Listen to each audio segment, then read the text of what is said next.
Hello, my name is Eric, and I'm going to talk about one of the oldest debates in psychological history.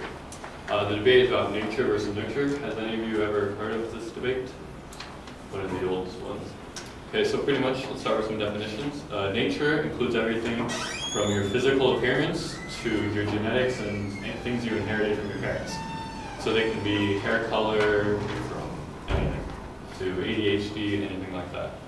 And then there's nurture, which is environmental factors such as where you live, how you were raised, who you're raised from, siblings, anything along that range. Anything you can think of is applied to those. B.F. Skinner was an American psychologist and a behaviorist.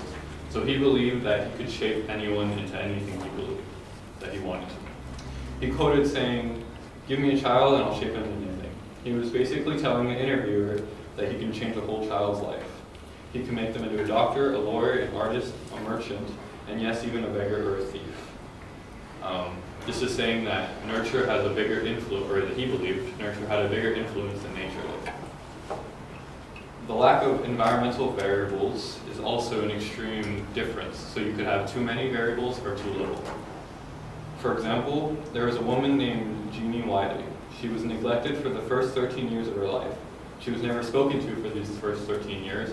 So parts of her brain where you learn to speak and write and read were never stimulated. So these parts of her brain were slowly dying and getting smaller.